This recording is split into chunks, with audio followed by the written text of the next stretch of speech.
What's going on, everyone? My name is Dustin and this is Foster the Picker. If you are new here, this channel revolves around buying things and selling them online to make more money. In today's video, we are going to be going over last episode's pickup and what is the projected value of the cards we got. Stay tuned.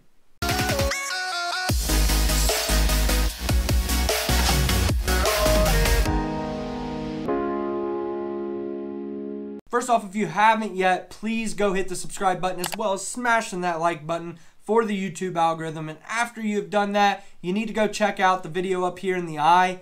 That video is amazing. It's going to give way more context into this video because we are going over the Pokemon cards that I got from last episode, which was a whole bunch of base set vintage cards. I wanted to make this video for you guys because you're not going to see those cards for a very long time. I ended up sending 40 of them, probably the most valuable 40, off to PSA. Now, if you don't know what PSA is, it's one of the top leading card grading companies in the world. And I ended up spending $500 to get these cards graded. I want to give you a really brief explanation on why I did this. When cards are raw, they are worth so much less than when they're actually graded by one of these top grading companies. Now, you don't send everything in there, but I felt like these cards had a really good chance of making a lot more money if they were in graded slabs, is what they call them, in graded plastic with a number that solidifies how good of a condition card it actually is. I did send these cards off, like I said, to get graded by PSA, and I will not know what kind of grade they get until they come back to me, but I will say I am very confident in the 40 cards I sent off. We're talking easily a few $1,000s in profit off of a $200 Switch. Which brings me to my next point, in which you guys need to find a way to get your hands on some of these cards. You need to figure out how to source your Facebook Marketplace. You need to figure out how to always ask at garage sales. I mean, everybody asks for video games when they go to garage sales. Do they ask always for Pokemon cards? I mean, these things could be worth way more than any video game really out there. Now, I'm not saying video games are a bad thing to ask for, because I would be the first one to tell you that's not the truth. But these Pokemon cards are going a little bit under the radar, and I really want you guys to think about the potential value I have off of just a $215 Switch, all because I asked. So you guys know by now that one of my favorite ways to source is Switch Lites and trading them for video games. But guess what? I have my second purchase of Pokemon cards through the Switch Lite Trade on Facebook Marketplace. I'm telling you guys, it's an absolute amazing way to source. Sometimes it doesn't always pull through, and you gotta weed through a lot of crap, but you can get deals like this. So I ended up trading some new off-shelf Pokemon cards that are really kind of difficult to find, but that's not what set it all up. It was the Switch Lite. Now, for the Switch Lite, we ended up getting 2 Pokemon fossil packs. These came out around the same time as the original base set cards came out in, and these are still really sought after. These go for about $170 a pack unweighed, but I did buy a scale, and it ends up one of these being heavy. So a heavy pack sells for roughly about $600. And what I mean by heavy is when it weighs heavier than most of the other packs, it contains a holographic card. That's a way to tell without opening the pack. So one of them's heavy, one of them's light, but we're looking at close to between $600 and $800 in these 2 packs, and I traded literally $300. Now, if these were both light or both unweighed packs, we would be talking about dang near an even up trade. But the reason why I took an even up trade is because I knew he had more and I wanted to get in. So when I did get in, I asked if there was anything else that he would like. He talked to me for a little bit on the phone, and it seemed like he wanted the new stuff, not just the old stuff in Pokemon. But I spent about 7 hours looking for new Pokemon cards on shelves on day of release of a set called Champion's Path. I ended up picking up 7 ETBs. I opened one myself. I probably shouldn't have done that. But I kept the other 6 sealed, and I planned on waiting until they went up in value to sell them. But he wanted them so bad, I had roughly about $320 in cold hard cash from my pocket invested into that. Ended up trading all 6 of those ETBs for 1 package of cards and 2 actual cards. But this pack is a base set pack, and it's got a triangle in the bottom corner there, that is an error. So what happened is Wizards of the Coast accidentally left these wrappers with the first edition stamp on them, even though they were inputting non-first edition cards inside of them. So what they do, they're not going to waste product, right?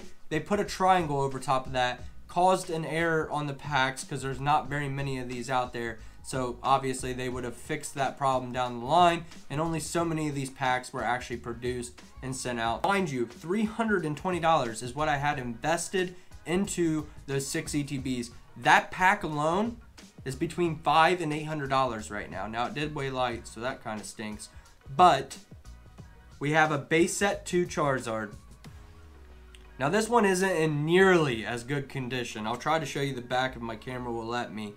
But it's definitely got some wear on the sides here. It's got a little wear and some scratching on the hollow.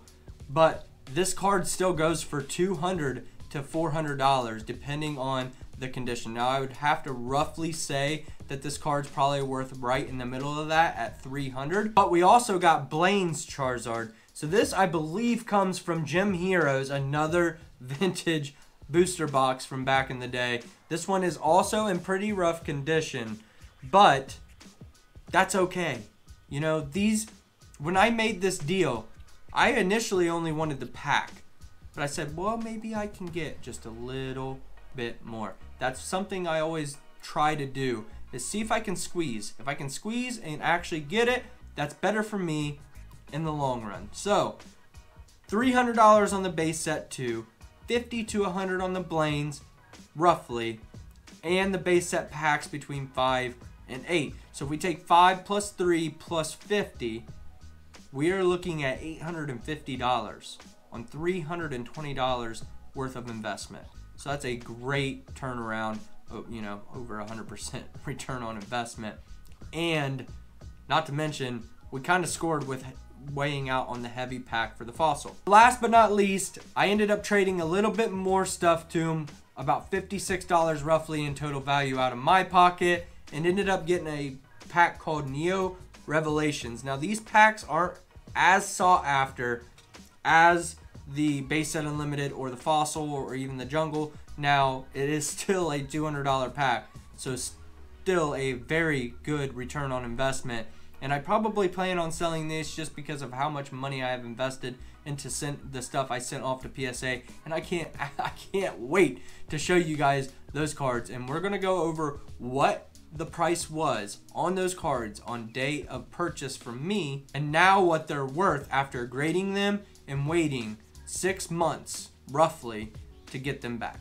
Lastly, I want to thank you guys for watching today's video. Pokemon cards and sports cards in general are just a booming market. Now PSA has released a memo because of that, stating that their turnaround times on their cards are actually going to increase to between 6 and 8 months.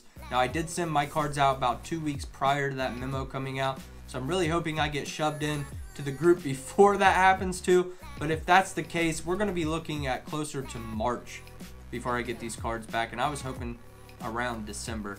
So it's going to be a while, guys, before I get these back, but I can't wait to get them back. Can't wait to show you what we got, how much we're going to make, and how excited I'll be, because I'll just be ecstatic. I think it was probably the best pickup I've ever had in my reselling career, and quite honestly, I'm kind of a nerd when it comes to these things. I'm not going to lie.